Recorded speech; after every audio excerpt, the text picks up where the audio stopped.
Logos, ¿os acordáis? Juan capítulo 1, porque el logos para el griego era el que había hecho el universo, el que le daba orden, el que ponía todo en su sitio, el que hacía que todo funcionara. Y entonces él utiliza esa palabra que era muy conocida en el mundo de la filosofía griega y la emplea, y entonces él dice el logos, ese que ustedes llaman el logos, el creador, que no tienen ni idea de lo que están hablando, yo voy a hablar de él. Y presenta a ese logos como el creador del universo, presenta al logos como encarnado. Hoy hemos cantado una parte de una canción que hablaba acerca del verbo se hizo carne.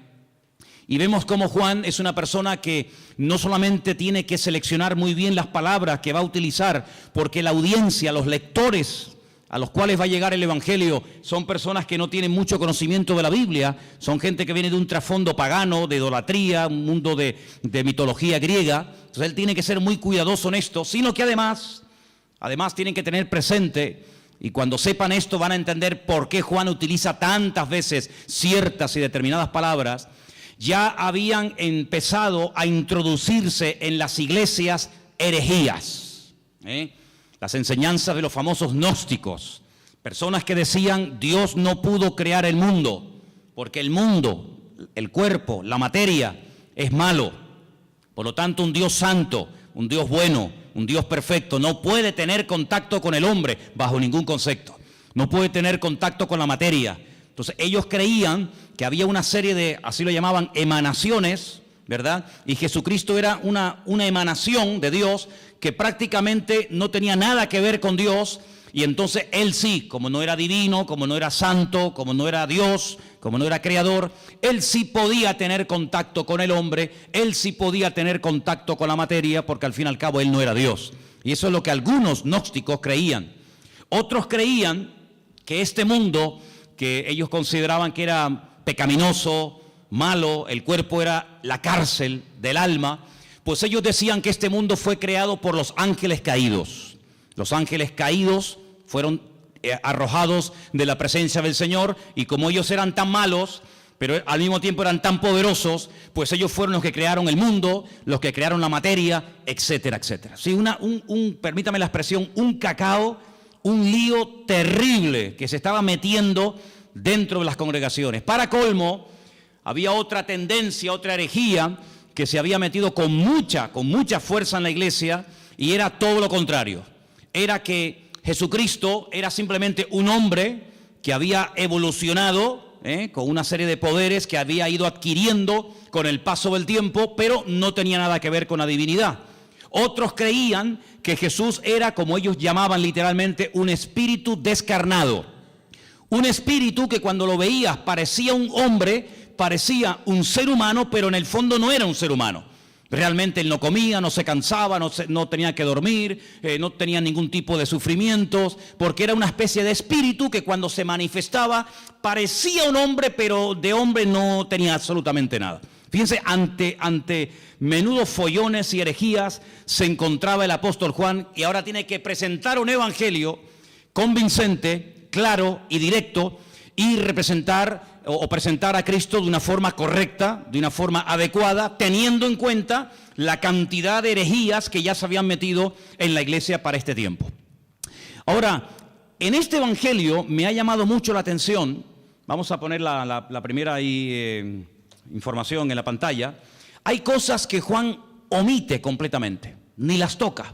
Tenemos, por ejemplo, ahí, ustedes lo pueden ver, el nacimiento del Señor Jesucristo. Juan ni lo menciona.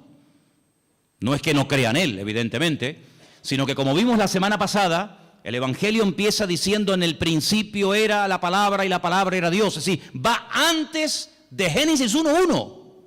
Antes de Génesis 1.1, va a la eternidad para demostrar que no solamente Jesucristo tuvo un nacimiento físico, sino que él era un ser eterno, ¿verdad? Creador, que en un momento determinado decide humanarse, decide tomar forma de hombre y venir a este mundo.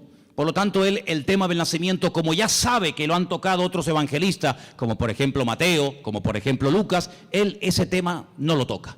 Tampoco habla del bautismo, no es algo a lo cual Juan le quiera dar énfasis. No habla de las tentaciones del Señor Jesucristo, que aparecen muy bien explicadas en algunos evangelios. No hace mención a lo que llamamos la última cena, la cena donde Jesús parte el pan y el vino con sus discípulos y establece lo que llamamos el nuevo pacto. No habla de la agonía de Cristo en el huerto de Getsemaní, donde allí es machacado, donde allí es triturada su voluntad y donde allí, digamos, se rinde completamente al Padre diciendo no se haga mi voluntad sino la tuya. Eso ni lo toca. No habla tampoco de la ascensión de Cristo. Si quieres buscar ese tema, ese momento, en Juan no lo busques porque no lo vas a encontrar. Tampoco habla de parábolas. Por ejemplo, el Evangelio según San Mateo está lleno de parábolas. ¿Por qué? Porque él intenta presentar el reino de Dios, pero sin embargo Juan lo que intenta presentar al rey del reino de Dios, que es el Señor Jesucristo, por lo tanto no habla de las parábolas. Tampoco aparecen milagros de liberaciones de demonios. Incluso la palabra milagro, él la sustituye por una palabra que es la palabra moftim, en plural, que es la palabra señales. Y es la palabra que aparece, fijaros a dónde se remonta Juan. Juan era un hombre con un conocimiento de la palabra tremenda, tremenda. Él se remonta al llamamiento de Moisés, allí en Éxodo, capítulo 4, donde Moisés habla mal, Moisés dice, no me van a creer, no me van a oír, y entonces el Señor dice, no, yo te estoy diciendo que te van a oír, yo te estoy diciendo que te van a recibir, que tú vas a sacar a mi pueblo y lo vas a traer aquí, y tú estás diciendo que no. Es decir, ¿me estás llevando la contraria? Pues te voy a enseñar lo que le pasa a una persona cuando habla mal. Mete la mano en tu pecho. Metió la mano en el pecho y le dice, sácala ahora. Y cuando la sacó, estaba totalmente leprosa. Y se vuelve a meterla. Sácala, ya está limpia. Él se quedó, esa lección se le quedó grabada en su mente, y él se dio cuenta que su propia hermana, María, cuando habló mal de él, le pasó exactamente lo mismo que a él le pasó, quedó leprosa durante un tiempo por dudar y por hablar mal de los hijos de Israel.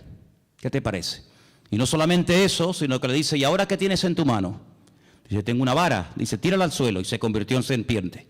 Si le estás dando lugar al enemigo, cada vez que hablas mal. Cógela por la cola y volvió otra vez a convertirse en vara, a convertirse en palo. Estas dos señales no las olvides en tu vida. Cuando vayas a Egipto, muéstrales estas dos señales para que ellos aprendan a hablar y para que sepan lo que puede ocurrir cuando una persona utiliza mal el poder de la lengua y puede darle lugar al enemigo. Así que estas señales, esa palabra moftim, es la misma que utiliza Juan en su Evangelio cuando dice que el Señor Jesucristo hizo muchas señales, las cuales no están escritas en este libro. Dejadme que os lea este versículo. Jesús hizo además muchas otras señales en presencia de sus discípulos, las cuales no están escritas en este libro. Él lo dice bien claro. Todo lo que Jesús hizo, todo lo que el Señor enseñó, todos los milagros de Cristo no están escritos en este libro. Pero estas se han escrito para que creáis que Jesús es el Cristo, el Mesías, el Hijo de Dios, y para que creyendo tengáis vida eterna. Así que él emplea la palabra señales, y ahora después hablaremos un poquito de eso. Así que estas cosas que les he mencionado no aparecen en el Evangelio según San Juan, pero mira tú por dónde. Si Juan no hubiera escrito su Evangelio, todas estas cosas que vamos a ver a continuación, la siguiente por favor, nunca sabríamos absolutamente nada de estas cosas que vamos a mencionar ahora, porque no las menciona ni Mateo, ni Marcos, ni Lucas. Si yo les preguntara a ustedes, sin leer el Evangelio según San Juan, cuál fue y dónde hizo el Señor Jesucristo su primer milagro, nunca lo sabríamos. Nunca sabríamos que el primer milagro de Cristo fue en Caná de Galilea, convirtiendo el agua en vino. Porque nadie lo menciona, pero Juan sí. Bendito sea el Señor, porque le reveló y le mostró a Juan dicho milagro, ¿sí o no? Menciona además algo muy interesante, la conversión o la conversación que tuvo en capítulo 2 con Nicodemo. Esa conversación no aparece por ninguna parte en los otros evangelios. Es una conversación interesantísima, allí en Juan capítulo 3. A Juan le gusta mucho las conversaciones de Cristo con otras personas. Por ejemplo, en el 2 está el milagro de las bodas de Caná, en el 3 está la conversación con Nicodemo, en el 4 ¿qué está? La conversación con la mujer samaritana.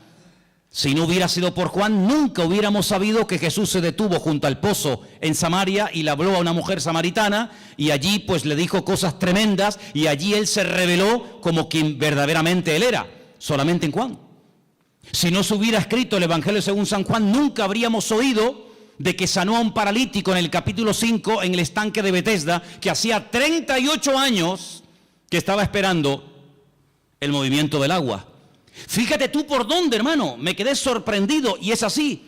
Si no hubiera sido por Juan, nunca hubiéramos oído hablar de Lázaro. La resurrección de Lázaro, su amigo en Betania, solamente la encontramos en el capítulo 11 del Evangelio según San Juan. Nunca nos hubiéramos enterado de que el Señor Jesucristo se agachó para lavarle los pies a sus discípulos, porque eso no lo cuenta ningún otro evangelista más que solamente Juan. Nunca hubiéramos recibido o tenido una enseñanza que va, fíjate, desde el capítulo 14 hasta el capítulo 17 del Evangelio según San Juan, hablando acerca del ministerio, de las funciones del Espíritu Santo, el bendito Consolador. Por ejemplo, él dijo: no os pongáis tristes, no os dejaré huérfanos, os conviene que yo me vaya, porque si yo no me fuese, el Consolador no vendría.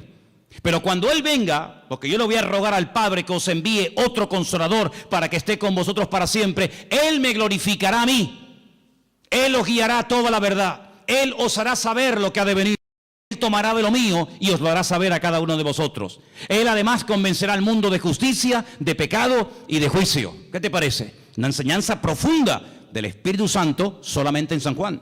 Nunca habríamos oído el comentario despectivo, la crítica que Judas hizo cuando vio a una mujer que derramaba sobre él un vaso de alabastro con el nardo puro, aquel perfume, dice que se llenó toda la casa, y cuando él dice: qué desperdicio tan grande, haber derramado todo este perfume sobre el cuerpo de Jesús, qué desperdicio tan grande. Esto vale más de 300 denarios, un año entero de trabajo total derramado sobre Cristo así, en un momento. Eso aparece en San Juan. Así que es un evangelio que nos da muchísima información, pero es un evangelio diferente. ¿Por qué? No solamente porque cuenta cosas que ningún otro evangelista contó, sino que los demás evangelistas, Mateo, Marcos y Lucas, nos hablan y se centran fundamentalmente en el ministerio de Jesús en el norte del país, en lo que conocemos con el nombre de Galilea. Él se quedó a vivir durante mucho tiempo en Galilea, sobre todo en la ciudad de Capernaum, el pueblo de Naún, y los evangelios, los 3 primeros, nos cuentan lo que hacía allí, pero sin embargo Juan cambia de escenario y comienza a hablarnos de cosas que Cristo hacía en el sur del país, en Judea y sobre todo también en la ciudad de Jerusalén. Ahora, es interesante porque en el propósito del libro que hemos leído esta tarde, Juan reconoce que todo lo que el Señor Jesucristo hizo, nunca, ningún autor, ni él mismo, podía haberlo escrito.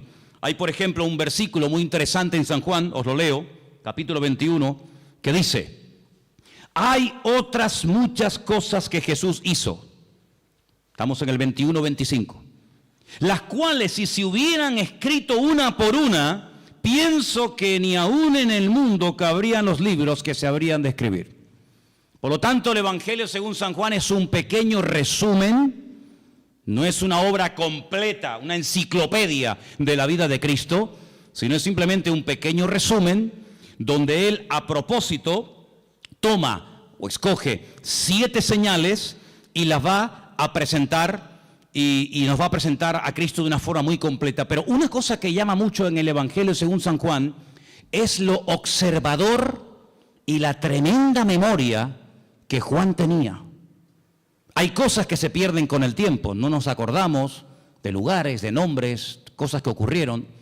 Sin embargo, vais a ver que Juan, por ejemplo, yo he hecho una lista de cosas que cuenta Juan que demuestran que tenía una memoria tremenda, pero aparte de tener una memoria tremenda, era un hombre muy observador. Por ejemplo, Él dice que cuando aquel niño dio aquellos panes y aquellos peces para dar de comer a aquella multitud, ¿os acordáis del milagro, sí o no? Él dice en su evangelio, y por cierto es el único que lo dice, que aquellos panes eran panes de cebada. Qué curioso, ¿no? Son panes de cebada. No son panes de trigo, no son panes de maíz, no son arepas, ¿no? Sino son panes de cebada. Qué curioso, ¿no? Después dice, por ejemplo, que cuando el Señor en una de las ocasiones calma la tempestad en el mar de Galilea, habían remado 5 kilómetros. Otros evangelistas dicen, después de haber remado un rato, Juan dice, no, un rato no, remamos 5 kilómetros. Qué curioso, ¿no? Después se da cuenta de que en el primer milagro en las bodas de Caná de Galilea, no solamente dice que Jesús dijo llenar las tinajas hasta arriba, sino dice que había 6 tinajas. No dice, bueno, había tinajas, sino las cuenta, porque si no las cuenta, ¿cómo lo sabe? 1, 2, 3, 4, 5, 6 tinajas había llenas de agua que después se convirtieron en vino. Es el único que menciona, fíjate qué detalle tan curioso, esto es una persona muy observadora, pero no solamente observadora, sino que además si no estás allí, tú no te enteras. Porque les quiero decir que el único que se la jugó y que fue valiente y que estuvo al pie de la cruz hasta que murió fue Juan. Y por eso él dice que hay un momento, mientras él está agonizando en la cruz, hay un momento en el que los soldados comienzan a decir, oye, la túnica que lleva puesta este hombre es buenísima. Es una pena romperla en pedazos y un trozo para ti y otro trozo para ti. ¿Por qué no nos rifamos y echamos suertes? Y dice la Biblia que echaron suertes y a uno le tocó y se la llevó. Eso solamente lo cuenta Juan, que se rifaron la ropa del Señor. Después dice que cuando se llevan a ungir a Cristo al sepulcro, algunos dicen que lo envolvieron en una sábana y ya está. Juan dice, no, lo envolvieron en una sábana y le pusieron mirra, le pusieron aloe y había 100 libras entre mirra y aloe para envolver, para ungir el cuerpo del Señor. Es el único que dice que Nicodemo se llevó el cuerpo de Cristo para ungirlo.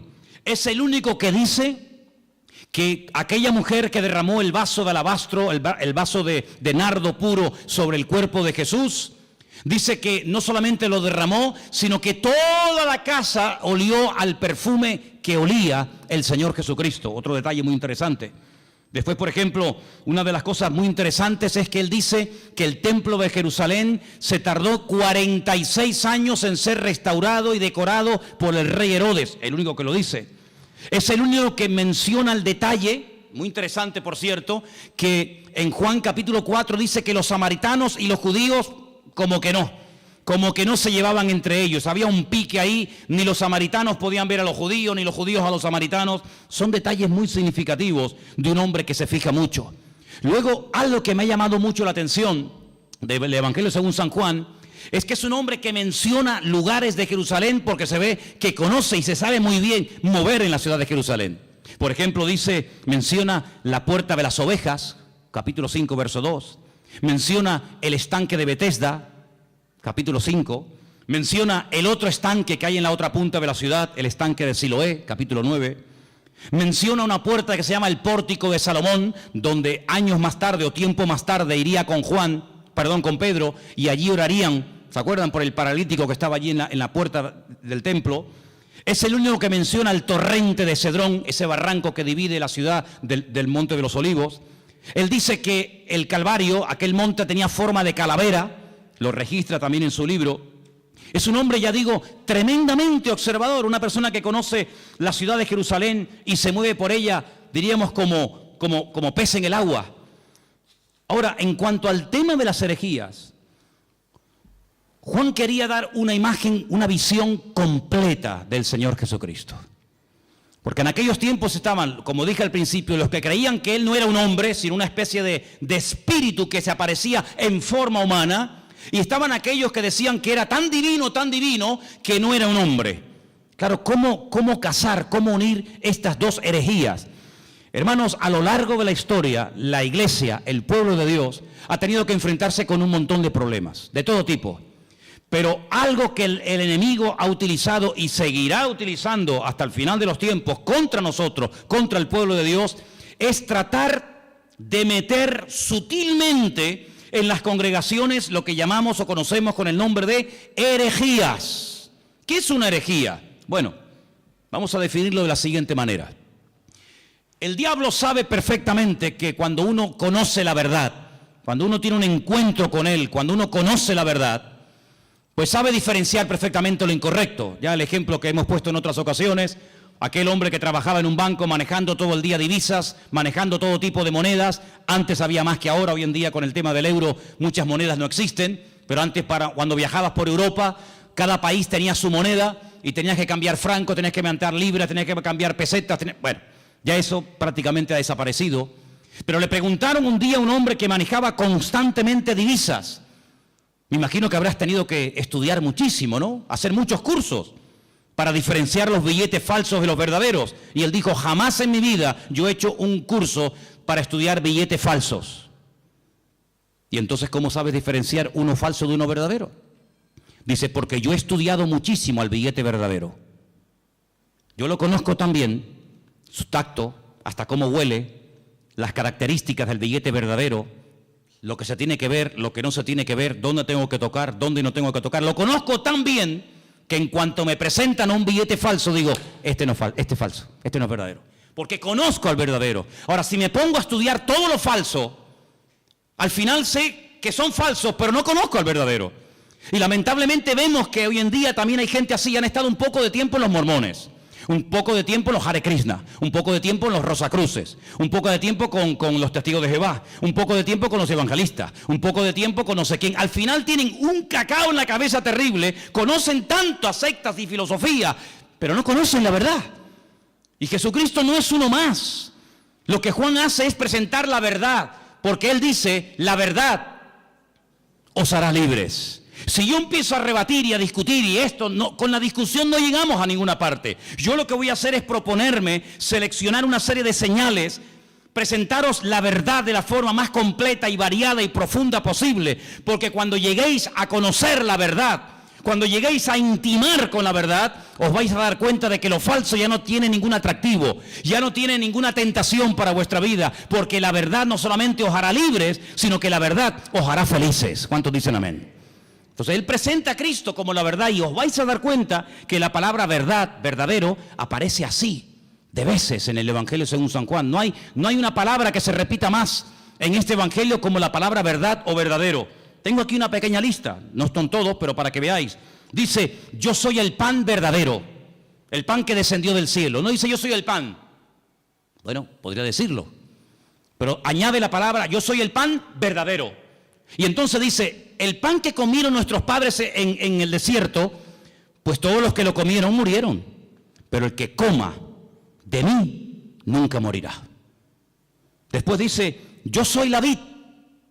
Pero no dice solamente yo soy la vid, sino dice yo soy la vid verdadera. Juan capítulo 15, verso 1. Juan 8, 16 dice yo soy el juez, pero el juez verdadero. El juez que imparte verdaderamente justicia. Y os vais a dar cuenta de que aparece la palabra verdad por todo el Evangelio. Encontramos, por ejemplo, en Juan 14, 6, un versículo que todos conocéis de memoria, ¿sí o no?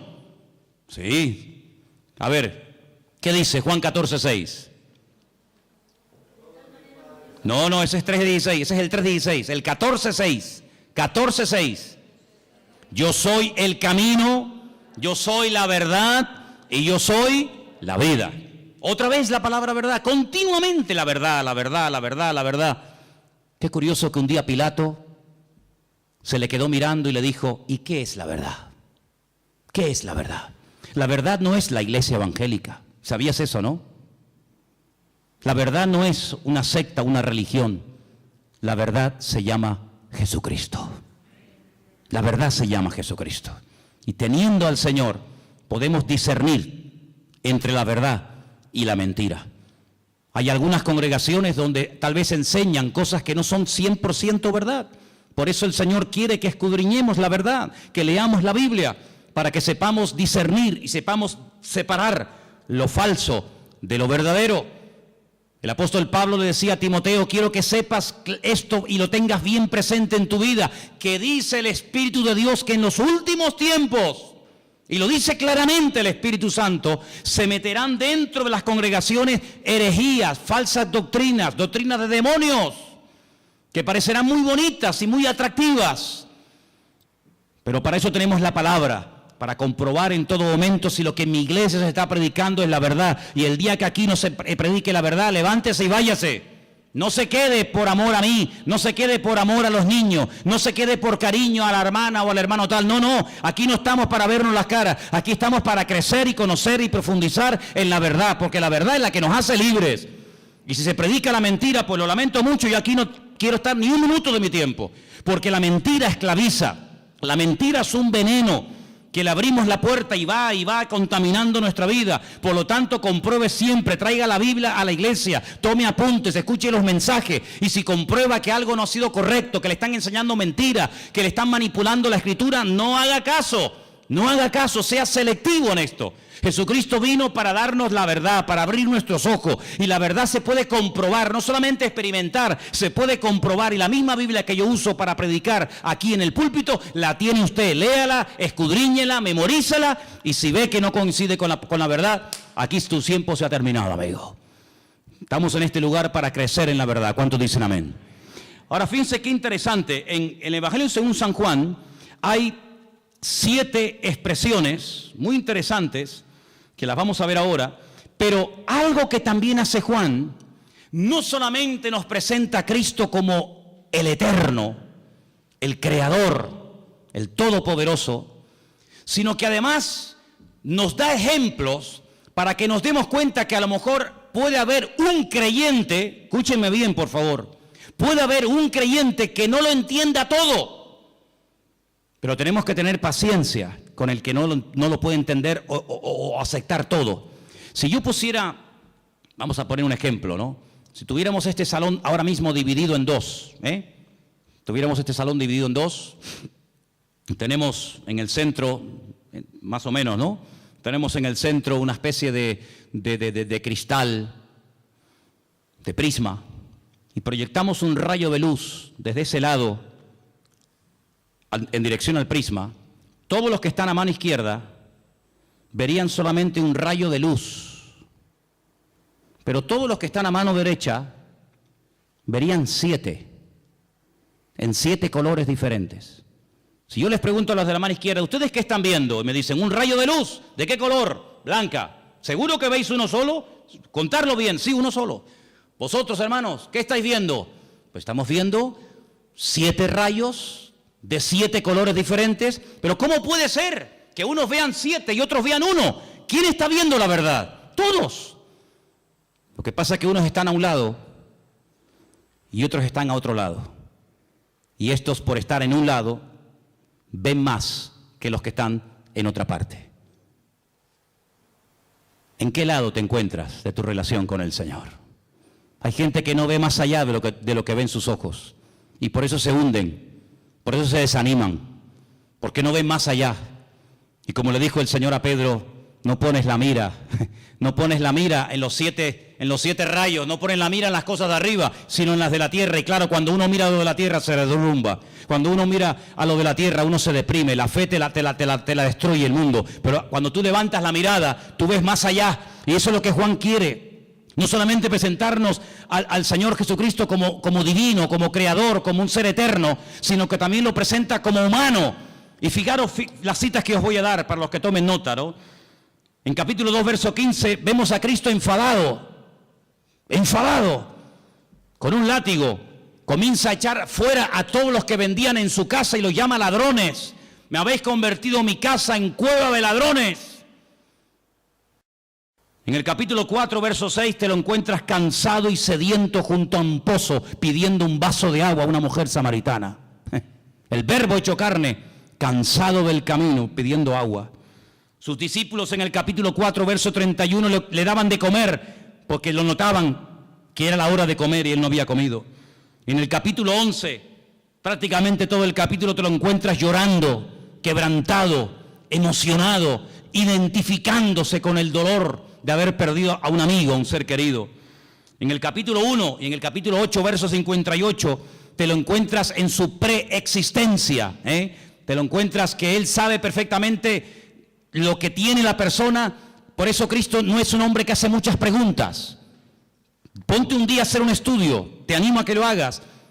empieza a buscar en la Biblia cuántas preguntas Cristo hacía. Generalmente muy pocas. Generalmente muy pocas. Y la pregunta es ¿por qué? ¿Por qué Jesús no preguntaba cosas a la gente? Porque Él tiene todas las respuestas. Porque Él sabe todas las respuestas. Nosotros para saber ciertas cosas tenemos que preguntar, ¿y cómo fue? ¿Y dónde no fue? ¿Y quién estaba? ¿Y quién no estaba? ¿Y estabas tú? ¿No estabas tú? ¿Y fue arriba? ¿Fue abajo? ¿Era de noche? ¿Era de día? Tenemos que hacer muchas preguntas. Él no hace apenas preguntas, porque Él tiene todas las respuestas. Encontramos en el capítulo 17, verso 5, a Jesús. Lo encontramos diciendo que Él tuvo gloria con el Padre. La misma gloria que tenía el Padre, Él la tenía. Y lo encontramos bajando del cielo en el capítulo 6. Pero fíjate tú qué interesante. Encontramos al Señor Jesucristo cansado, lo encontramos al Señor Jesucristo pidiendo agua, lo encontramos dormido en una barca y al mismo tiempo diciéndole a aquella mujer, 5 maridos has tenido y el que ahora tienes no es el tuyo. Diciéndole a uno, he aquí un verdadero israelita. Y le dice, pero si nunca nos hemos visto, dice, yo te vi a ti cuando estabas debajo de la higuera. Y cuando te lo encuentras en el Evangelio según San Juan diciendo, yo soy antes de Abraham. Yo existo antes que Abraham el patriarca. Y le dicen, ¿tú? ¿Pero cómo vas a ser tú antes que Abraham si tú no tienes ni 40 años? Y él les dice, os aseguro que yo soy antes de Abraham. Y yo te digo, no lo dice la Biblia, pero yo también te digo que hasta Abraham habló con el mismísimo Señor Jesucristo. Y el Señor Jesucristo habló con el mismísimo patriarca Abraham. ¿O quién te crees que era Melquisedec? Melquisedec, Melech Sadik, el rey de justicia, sin genealogía, sin padre, sin madre, sin principio de fin ni de días. Allí estaba el Señor, dándole pan y vino al patriarca Abraham, y el patriarca Abraham dándole los diezmos a Melquisedec, el rey de Salem, el rey de justicia. ¿Qué te parece? Ahora, a lo largo del capítulo, a lo largo del libro del Evangelio según San Juan, encontramos en 7 ocasiones al Señor Jesucristo utilizando la expresión anojí. En hebreo hay 2 formas de decir yo. La habitual, la común, la que se suele utilizar siempre, la que todo el mundo usa es aní. Aní, yo, aní. Pero cuando Dios dice yo, generalmente Él utiliza otro yo que no lo utiliza el ser humano. Es el yo, el pronombre personal, primera persona que utiliza Dios y es Anojí. Anojí es yo cuando habla Dios y Aní es yo cuando habla un ser humano. En el Evangelio según San Juan encontramos 7 Anojí. Juan 6:48, Anojí lejen Jaim. Yo soy el pan de vida, el pan verdadero.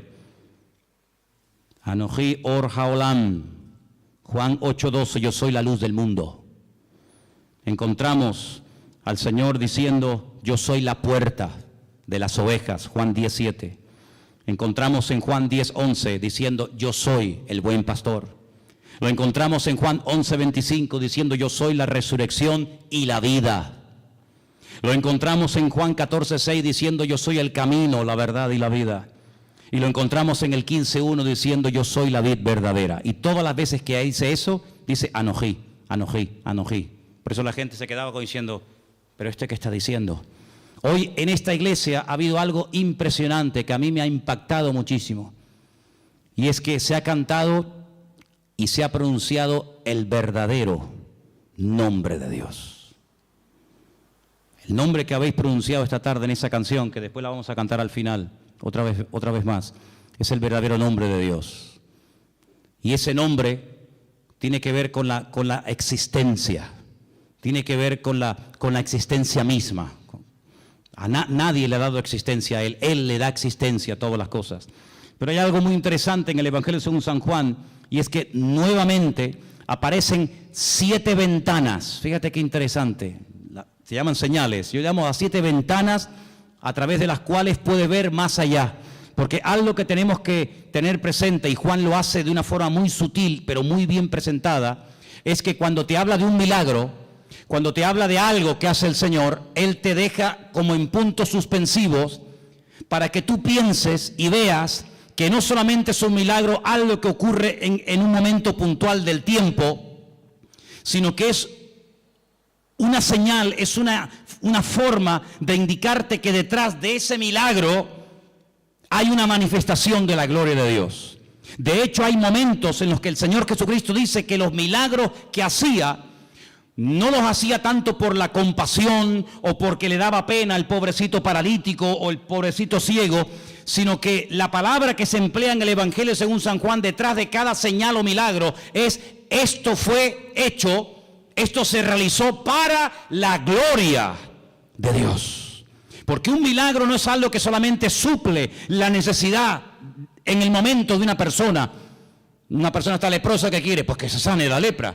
Una persona está poseída por demonios, ¿qué es lo que quiere? Ser libre de esta atadura espiritual. Una persona no ve y Jesús, ¿qué quieres que te haga? Pues quiero ver, o no puedo caminar, levántate y camina. Sino que el Señor va más allá de la necesidad temporal de la persona. Esto lo hago para la gloria de Dios. Cuando lo dicen los discípulos en Juan capítulo 9, ¿y este hombre que no tiene ni ojos, que están huecas las cuencas, no tiene el globo ocular, este hombre, esto es algo terrible. Esto no es normal que una persona nazca con las cuencas de los ojos vacías. El padre tuvo que cometer un pecado terrible, ¿no? Y este es el castigo de Dios, o él mismo. Y Jesús le dijo: ni una cosa ni otra.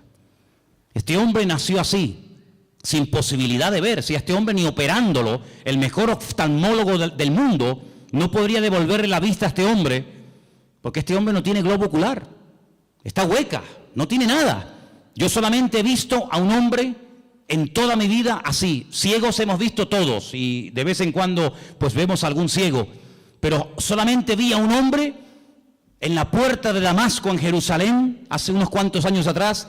Lo vi y me llamó tanto la atención porque tenía la cuenca de los ojos hueca, vacía, no tenía el globo ocular. Así era el problema de este hombre. Y los discípulos nunca habían visto algo semejante. Le dicen: pero ¿qué pecado terrible tuvo que cometer sus antepasados o él para nacer así? Y Jesús dijo: no, ¿sabes por qué este hombre ha nacido así? Ya estamos buscando siempre, perdonen, las cuatro patas a los gastos, ¿no? Que si una maldición, que si un trabajo de hechicería, que si el pecado del abuelo, que si una maldición hereditaria. No, mira, quítense todo ese rollo de la cabeza. ¿Saben? Les voy a decir la verdad. ¿Saben por qué este hombre nació así? Para que se manifieste hoy delante de todos ustedes la gloria de Dios. Entonces, ¿qué hace el Creador? ¿Qué hace el Señor? Coge barro, le hace el globo ocular, como una albondiguilla, ¿no? Se la pone en los ojos y le dice: vete a lavarte al estanque de Siloé, que está en la otra punta, allí bajando el torrente de Cedrón. Vete allá a lavarte. El pobrecito va calladito, sin protestar, humilde. Cuando llega al estanque de Siloé, el hombre se quita el barro de los ojos y vuelve viendo. Y los judíos le dicen: pero tú no puedes hacer eso, hoy es Shabbat, no se puede quebrantar el Shabbat. Y dice: ¿cómo que no? El que me dijo, el que me untó los ojos con barro, él fue el que me dio la orden, discutan con él si quieren. Ese hombre es un pecador, le dicen, es un pecador. ¿Un pecador? Pues menudo pecador, porque ustedes, siendo tan santos y tan religiosos, nunca me solucionaron mi problema, y este que ustedes dicen que es un pecador me ha mandado a lavarme al estanque de Siloé y regreso viendo. Y nunca, le dice el ciego a estos religiosos, nunca se ha oído en la historia, y se ve que conoce la Biblia, nunca se ha oído en la historia que un pecador, que un hombre malo le haya dado la vista a un ciego. Y además solamente os digo algo, yo solamente sé que antes era un ciego y que ahora veo. Y llaman a los padres y entrevistan a los padres, le dicen: ¿este es vuestro hijo? Dice: sí. Dice: ¿cómo recobró la vista? Y los padres dicen: no sé, pregúntenle a él tiene edad suficiente, tiene 40 años, pregúntenle a él. Y ahí empieza un tira y una floja, que si sí, que si no, que si se puede, que si no se puede. Hermano, el cumplimiento de un mandamiento no evita o no nos impide que cumplamos otros. Si yo, por cumplir con un mandamiento, me olvido de que la Biblia no solamente tiene uno, sino tiene cientos de mandamientos, estoy cometiendo una gravísima equivocación. Estoy haciendo un sobreénfasis sobre algo que ni siquiera prohíbe la Biblia. Y este hombre al final, con un humor tremendo, le dice: ¿será que me estáis preguntando tantas cosas porque también ustedes se quieren convertir en discípulos de él? Y le dicen: Nosotros no tenemos necesidad de convertirnos ni ser discípulos de nadie. Y lo echaron de la sinagoga, dice la Biblia. Lo echaron. Claro, cada vez que lo veían en el culto, amigo, era un testimonio. Y Jesús se lo encuentra al día siguiente, le dice, ¿qué te pasó? Y le dice que me echaron de la sinagoga. No me dejan congregarme. Se enfadaron contigo. Y le dice Jesús, ¿tú crees en el Hijo del Hombre? ¿Tú crees en el Mesías? Dice, ¿y quién es ese? Dice, yo, el que estoy hablando contigo. Dice, claro, Señor, ¿cómo no voy a creer en ti? Increíble, ¿eh? Todo esto lo cuenta San Juan. Si no fuera por este hombre, si no fuera por este evangelio, nos hubiéramos perdido cosas tremendas. Pero sobre todo algo que me llama la atención, que yo creo que Juan lo hizo a propósito. Lo dejó para el final, y quiero que lo leamos en esta tarde. Es el capítulo 21, donde se produce algo que ni Mateo, ni Marcos, ni Lucas jamás contaron.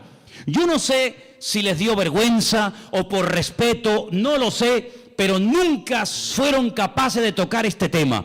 Pero otra vez encontramos una característica típica del Evangelio según San Juan, y son las conversaciones que tiene con distintas personas. Lo vimos hablando con la samaritana, lo vimos hablando con Nicodemo, y ahora vamos a ver a Jesús en el capítulo 21, casi al final del libro, hablando con un discípulo. Capítulo 21, Jesús se aparece a sus discípulos. Qué interesante. Después de esto, Jesús se manifestó otra vez a sus discípulos junto al mar de Tiberias, y se manifestó de esta manera. Qué interesante, ¿no? Estaban juntos, cuenten, Simón Pedro, Tomás el Didimo. ¿Qué significa el Didimo? ¿O el Dídimo? ¿Qué significa? Significa el gemelo. Tomás era hermano gemelo de otro. Natanael, el que era de Caná de Galilea. Los hijos de Zebedeo, hijos, hablan plural. ¿Quiénes eran? Juan y Santiago. Y otros dos de sus discípulos. Simón Pedro les dijo, voy a pescar. Ellos le dijeron, vamos también nosotros contigo. Fueron y entraron en una barca, y aquella noche no pescaron nada. Nada. Toda la noche, para arriba, para abajo, echa la red aquí, echa la red, nada.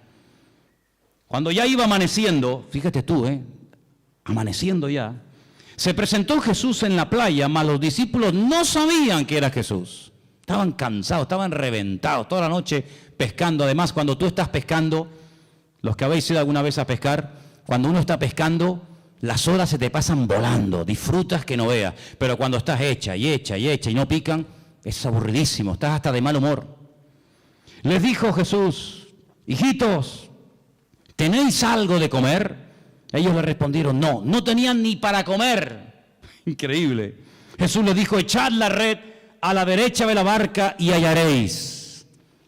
Entonces la echaron y ya no la podían sacar por la gran cantidad de peces. Qué milagro, ¿eh? Así, en segundos, lo que no hicieron en toda la noche. Verso 7. Entonces aquel discípulo a quien Jesús amaba, le dijo a Pedro, es el Señor. Es el Señor. Esto solamente pasa por la mano de Dios. Es el Señor.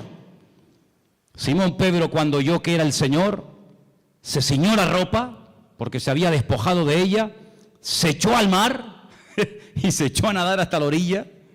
Y otros de sus discípulos vinieron con la barca arrastrando la red de peces, pues no distaban de tierra sino como unos 200 codos.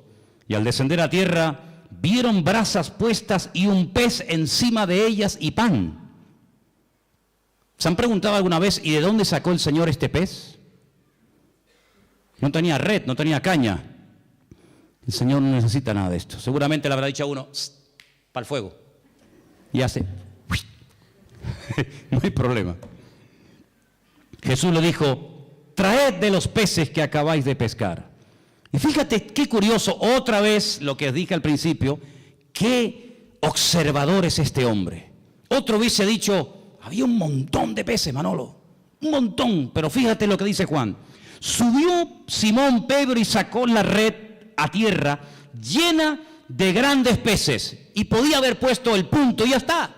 Pero Juan dice, no, la red estaba llena, y Juan los tuvo que contar, hermanos. Tuvo que fijarse, porque si no, o esto es una mentira, o de dónde sacó este dato. Es que él estaba allí, y él dice, la red estaba llena, pero había 153.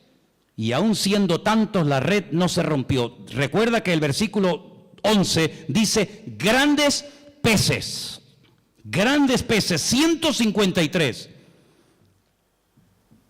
¿Y por qué no fueron 205, 89, 34? ¿Por qué 153? ¿Y por qué lo dice? ¿Será que esto es una forma de rellenar un texto? Siempre hemos dicho y hemos enseñado que en la Biblia no sobra nada. Amén, hermanos. Todo tiene una razón, todo tiene una explicación. El idioma hebreo es alfanumérico. Las letras son números, los números son letras. Juan hace así y dice 153. Juan es judío, Juan no es canario, no es alemán, no es latinoamericano. Juan es judío. Juan ve letras y al momento ve números y ve letras. Es la mentalidad, está en el chip del cerebro del judío. El judío hace así y ve una palabra y sabe cuánto suma la palabra, porque cada letra es un número y cada número es una letra. Y él en San Juan, en el libro del Apocalipsis, no me voy del tema, pero solamente un ejemplo. En el libro del Apocalipsis, él dice: cuidado, hermanos, aquí hay sabiduría. El que lee, entienda. Os voy a dar un dato en clave, pero ustedes que saben lo que estoy diciendo me van a entender. Cuando venga el anticristo, cuando venga ese hombre perverso, su nombre o el número de su nombre es 666, 666.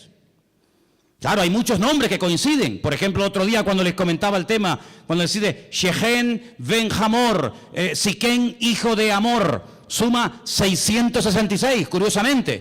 Pero Juan es un hombre, como buen judío, que conoce el tema de las letras y de los números. Y él te está dando el valor numérico del nombre de ese político de los últimos tiempos. Pero ahora, volviendo a Juan 21, te dice 153. Y al momento él sabe lo que significa 153. Claro, el que no sabe esto, vos dices, bueno, pues 153, no, espérate. Anoji Elohim.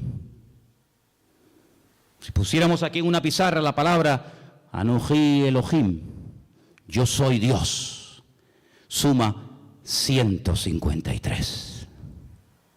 Es decir, esta es la firma, amigo. Cuando ves un cuadro, dices, qué hermoso, a ver. Picasso. ¿Quién hizo este cuadro? Goya. ¿Quién produjo este milagro? Así, en segundos, lo que no pudimos hacer en toda la noche. 153. ¿Quién hizo esto? Anoji Elohim. Yo soy Dios, yo soy el Todopoderoso. ¿Cuántos dicen amén? No se te pone el cuerpo.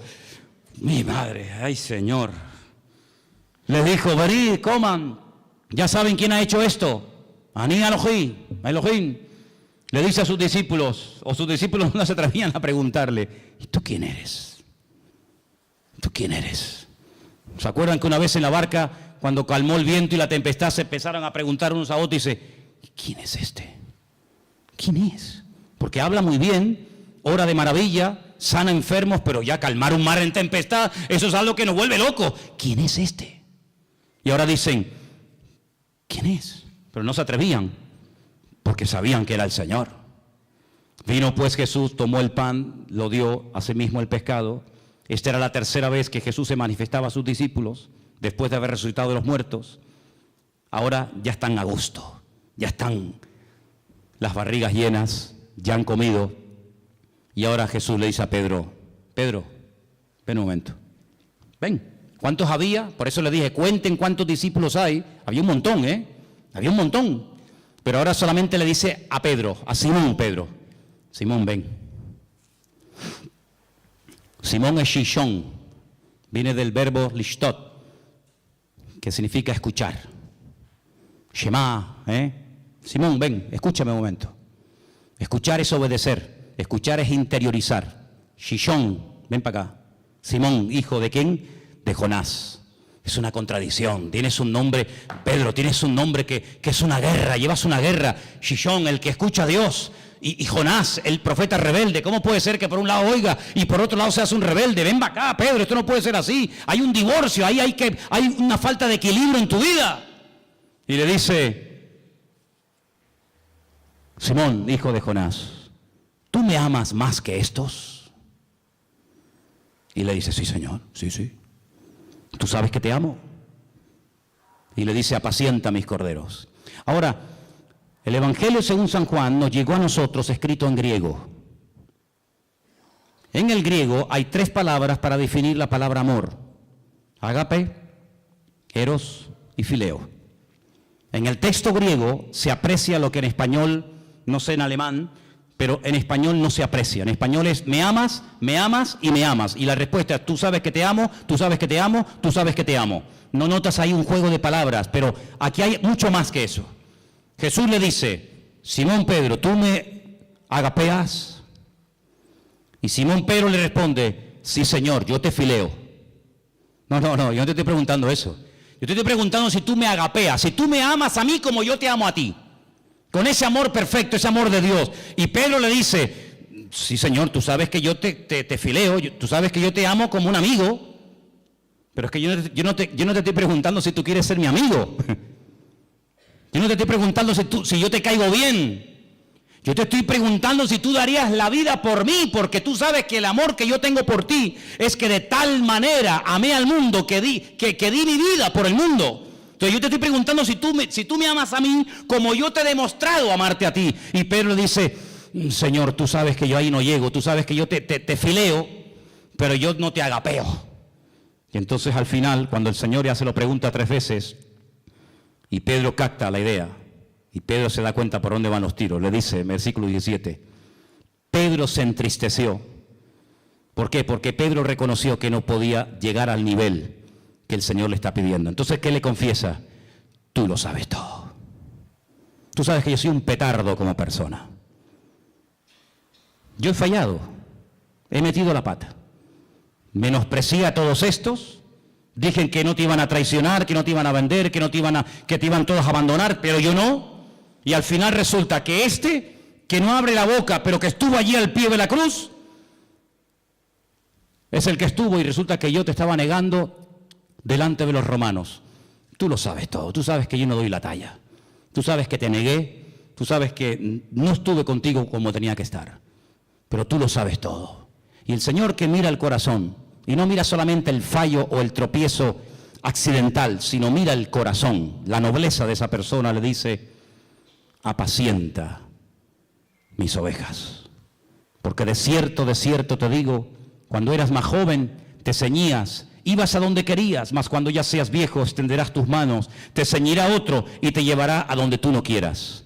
Y esto dijo, dando a entender con qué muerte había de glorificar a Dios. Y dicho esto, añadió, sígueme. Vemos en el Evangelio según San Juan, ¿te imaginas que hubiera terminado en el capítulo 20? ¿Te imaginas que hubiera terminado en el capítulo 21, verso 14? Que el Evangelio terminara así, lee el 14. Esta era la tercera vez que Jesús se manifestaba a sus discípulos y después de haber resucitado de los muertos. Amén.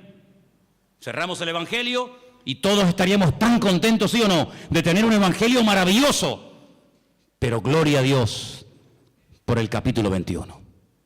Porque el capítulo 21 nos muestra que el Señor Jesucristo se va a Galilea, va a buscar, claro, pero es que el Padre también buscó al hombre que le falló. Adán, ¿por qué te escondes? ¿Dónde estás?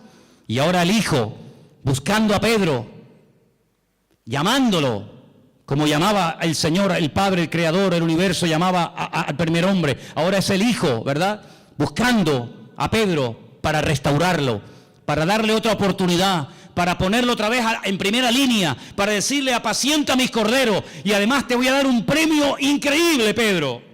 Te voy a dar la mejor jubilación que se le puede dar a un predicador en toda la historia. Y el premio es que te voy a dejar morir como yo morí. Menudo premio, ¿no? Te voy a dar el privilegio de morir crucificado como yo. Y así me vas a glorificar a mí. ¿No dice que me amas? Pues si me amas hay que demostrarlo, amigo. Y así murió Pedro. Así murió Pedro. Pero antes fue restaurado. Y antes fue un hombre que se volvió a acercar al Señor. Entonces el Evangelio según San Juan, vemos a Cristo como el Creador, como el Verbo hecho carne, divino, total y absoluto, sin ningún tipo de limitaciones, ninguna.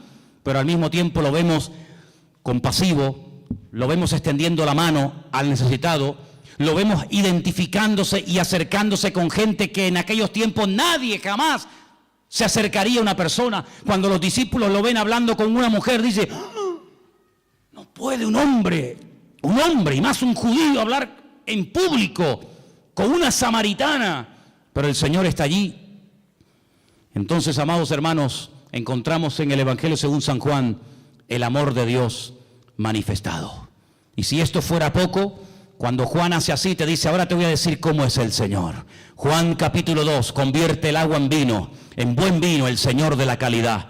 Juan capítulo 4, lo vemos al Señor sanando, vete a tu casa, tu criado está sanado, el Señor del espacio. Lo vemos en el capítulo 5, ¿cuánto tiempo llevas ahí? 38 años, levántate y anda, el Señor del tiempo. Juan capítulo 6, multiplicando los panes y los peces, lo poco hace mucho, el Señor de la cantidad. En el 2 era la calidad, en el 6 es la calidad. En el 6 lo vemos al Señor calmando la tempestad, el Señor por encima de la creación no lo domina, la creación se somete al Creador, a Él, al Eterno. En el capítulo 9, ¿quién pecó, este o su padre? La mala suerte, la desdicha, no, este milagro es para la gloria del Señor. Capítulo 9, el Señor de la gloria. Y el examen final, capítulo 11, déjalo como está, ya huele, 4 días lleva ahí dentro, no mueva, deja las cosas como están. El Señor dice, ¿no te he dicho que si crees verás la gloria de Dios?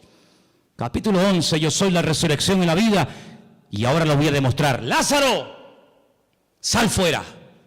Y Lázaro salió fuera porque es el autor de la vida.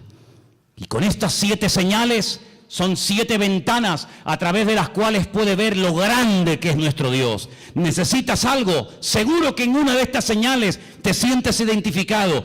Seguro que en una de estas 7 ventanas donde Juan proyecta la gloria y la majestad y la singularidad del Señor, te sientes identificado y puedes apropiarte de cada una de ellas.